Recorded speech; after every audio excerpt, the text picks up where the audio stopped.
जय Hind. Class 7th math NCERT book chapter 1 integer exercise 1.3 का part number 1 है। तो जो भी है स्टूडेंट एक्सरसाइज 1.1 नहीं देखें, एक्सरसाइज 1.2 नहीं देखें, तो प्लेलिस्ट में उसका आपको लिंक मिल जाएगा। लिंक डिस्क्रिप्शन में प्लेलिस्ट का मिल जाएगा, वहाँ से आप जाकर पहला दूसरा वीडियो को देख सकते हैं। और वीडियो पसंद आएगा तो लाइक करिएगा, शेयर करिएगा, वीडियो में शुरू से लास्ट तक बने रहिएगा। चलिए देखिए, पहला जो प्रश्न है कि निम्नलिखित में से प्रत्येक का मान ज्ञात करना है। अब देखिए मान कैसे ज्ञात करना है, तो ये भाग है, तो भाग के पहले हम लोग सिंबल को जान लेते हैं तो कैसे उसको याद रखते हैं। तो देखिए जो भाग में होता है कि अगर प्लस भागे अगर प्लस है तो इसका जो बराबर में आएगा वो प्लस आएगा। अगर माइनस भागे प्लस है तो चिन्ह हो जाएगा माइनस का। प्लस भागे माइनस है तो चिन्ह हो जाएगा माइनस का। माइनस भागे माइनस है तो इसका चिन्ह हो जाएगा माइनस माइनस प्लस। तो आपको इस सिंबल को याद रखना, आप इसको नोट डाउन को करेंगे कॉपी में, और उसी तरह से पहला प्रश्न को हम लोग हल करेंगे। तो देखिए पहला प्रश्न को हल करेंगे तो पहला में जो लिखा हुआ है तो यहाँ पे हल लिखेंगे। हल लिखने के बाद लिखेंगे कि माइनस का 30 कोष्ठ बंद है भागे 10 है। अब देखिए सिंबल में पहले हमको इसको चलना है, ये वाला है, तो यहाँ से देखिएगा कि ये वाला यूज होगा, कहा कि माइनस भागे प्लस है, तो यहाँ पे माइनस है और बाद में प्लस है, तो इसको लिखेंगे माइनस का 30 भाग मतलब बट्टा हो गया 10, नीचे आ जाएगा 1 0 से 1 0, बराबर में कितना बच गया माइनस का 3, और यही आपका राइट आंसर है। तो आप इसको एक बार स्क्रीनशॉट ले लेंगे। चलिए नेक्स्ट प्रश्न उसी तरह से हल करेंगे। चलिए देखिए नेक्स्ट प्रश्न है प्रश्न नंबर बी में भी वैसे ही है। पहले लिखा हुआ 50 भागे छोटी कोष्ठ माइनस का 5, तो एवरी कौन होगा यूज, एवरी ये होगा यूज, क्योंकि प्लस है फिर भागे माइनस है, तो चिन्ह क्या हो जाएगा माइनस का। इसको बराबर में लिखेंगे 50 बट्टा, भागा का मतलब होता है बट्टा, माइनस का 5, 5 से भागा देंगे तो 10 पचे 50, बराबर में माइनस का 10 इज द राइट आंसर होगा। ठीक है, किसी प्रकार से दिक्कत होगा तो आप कमेंट करके जरूर बताइएगा, और वीडियो में शुरू से लास्ट तक बने रहिएगा। चलिए नेक्स्ट प्रश्न को हल करेंगे। चलिए अब देखिए, तो दो प्रश्न हल कर दिए, तो तीसरा जो होगा वो तीसरा को भी हल करेंगे। तो देखिए तीसरा सी जो है कि लिखा हुआ है कोष्ठ माइनस 36 भागे माइनस का 9 लिखा हुआ है, तो इसको लिखेंगे माइनस का 36 भाग के मतलब बट्टा माइनस का 9। अब देखिए दोनों माइनस माइनस वाला है, तो ये वाला यूज होगा, तो बीच में हो जाएगा, बराबर में क्या हो जाएगा प्लस, माइनस से माइनस खत्म हो जाएगा तो प्लस हो जाएगा, 9 चौका 36, 4 इज द राइट आंसर होगा। ठीक है, नेक्स्ट प्रश्न। चलिए नेक्स्ट को हल करेंगे।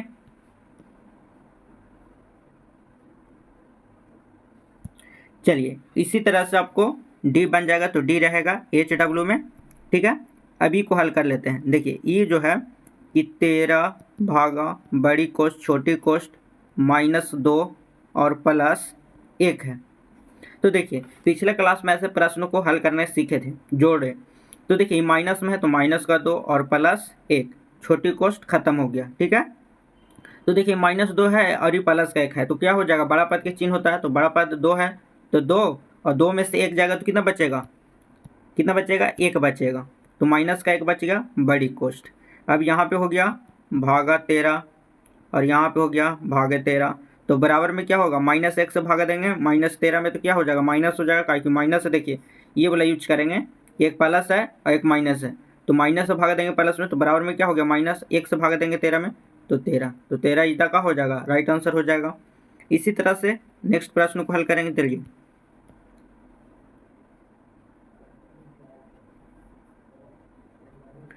चलिए देखिए एफ को हल करेंगे। एफ लिखा हुआ है कि 0 भागा माइनस का 12 लिखा हुआ है, तो देखिए 0 बट्टा का हो जाएगा माइनस का 12। देखिए हमको 0 लाना है, तो कोई भी संख्या में किसी भी संख्या में 0 से गुना करने पर 0 आता है। ठीक है, तो अब देखिए 12 से भागा देना है 0 में, तो इस संख्या में हम क्या करेंगे, 0 को क्या करेंगे गुना करेंगे, तो 0 को गुना करेंगे तो 0 से 0 कट जाएगा, तो 0 से 0 कटेगा तो 0 आंसर। ठीक है, अगर इसी प्रकार से आपको, तो ऊपर में अगर 0 रहेगा और नीचे में कोई संख्या से भागा देंगे तो 0 हो जाएगा। अगर इसी को हम अगर उल्टा कर दें, जैसे ऐसे हम कर दें, चलिए देखिए हम ऐसे अगर कर दें इसको कि भागा -12 भागे 0, तो इसका जो हो जाएगा कि -12 भागे जीरो जब होगा तो इसका आंसर इन्फिनेटिव हो जाएगा। इन्फिनेटिव कैसे होगा? क्योंकि जीरो में कोई भी संख्या गुना करेंगे तो जीरो आएगा, जीरो से कोई संख्या में भाग नहीं दे सकते हैं, तो इसका इन्फिनेटिव आंसर होगा अपरिभाषित होगा। ठीक है, तो आप इसको भी याद रखेंगे और इसको तो नोट डाउन करेंगे कि किसी भी संख्या में आप लिखेंगे कॉपी में कि किसी भी संख्या में जीरो गुना करने पर संख्या जो प्राप्त होता है वो जीरो होता है। ठीक है, और इसको नोट डाउन कर लेंगे, इसको लिखेंगे ऐसे, जैसे कोई भी संख्या को अगर देखिए बटा में जो है अंश बटा हर होता है, देखिए अंश बटा हर होता है। हर में अगर कोई ऊपर संख्या है और अंश कोई संख्या है और हर अगर जीरो है तो बराबर में अपरिभाषित होगा, और अंश अगर जीरो है और हर कोई संख्या है तो उसका आंसर क्या होगा? जीरो होगा। ठीक है, तो आप इसको भी नोट डाउन कर लेंगे। चलिए जी को हल करते हैं, प्रश्न नंबर जी को हल करते हैं।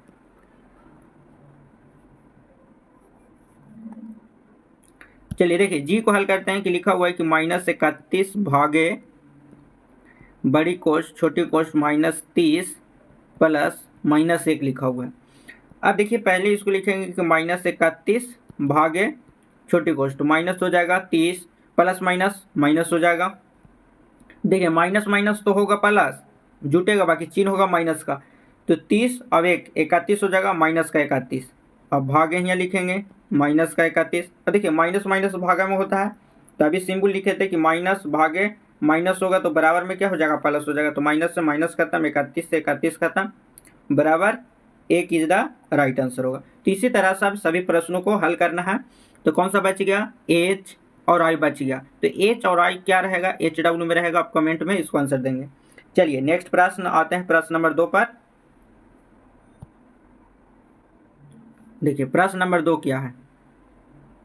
देखिए प्रश्न नंबर 2 है कि ABC निम्न में मान में से प्रत्येक के लिए इसका उपयोग करना है। A भागे छोटी कोष्ठ B plus C not is equal to A भागे B छोटी कोष्ठ बंद प्लस A भागे C लाना है और सत्यापित करना है। ठीक है, कि कौन इसके नाप बराबर में आता है। तो चलिए A का मान 12, B का मान -4 और C बराबर 2 दिया है, तो इसको पहले लिखेंगे और पहला लेंगे और हल करेंगे। अब उसको लिख लेंगे A भागे B plus C not is equal to A भागे B प्लस A भागे C। अब देखिए A का मान कितना है? A का मान 12 भागे B का मान -4 प्लस C का मान 2 नोट इज इक्वल टू देंगे A का मान 12 भागे B का मान -4 प्लस इसको लिखेंगे A का मान 12 भागे C का मान 2 भागे में हो जाएगा 2। अब यहाँ पे इसको क्या करेंगे कि देखिए 12 भागे, देखिए ये माइनस है, ये प्लस है, तो प्लस माइनस माइनस हो जाएगा और 4 में से 2 जाएगा तो कितना बचेगा? 2 नॉट इज इक्वल टू। अब यहाँ पे क्या हो जाएगा?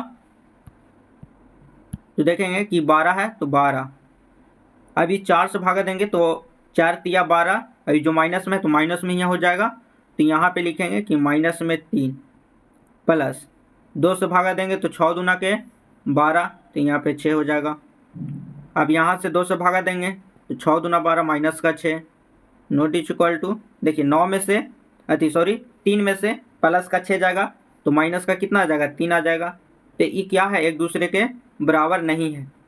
ठीक है, तो इस तरह से आपको हल करना है। इसी तरह से B आपको मान यहाँ पे रख देना है, इसको में मान आपको रखना है, A का मान, B का मान और C का मान हल करना है। ठीक है, चलिए तो आज का क्लास कैसा लगा कमेंट करके ज़रूर बताइएगा। ये रहेगा प्रश्न आपको BHW में, और वीडियो पसंद आया होगा तो लाइक करिएगा, शेयर करिएगा। मिलेंगे नेक्स्ट वीडियो में, और आप इसको हल नहीं करेंगे तो आप कमेंट करके बता सकते हैं, इसको नेक्स्ट वीडियो में आपको हल करके दे देंगे। चलिए, जय हिंद।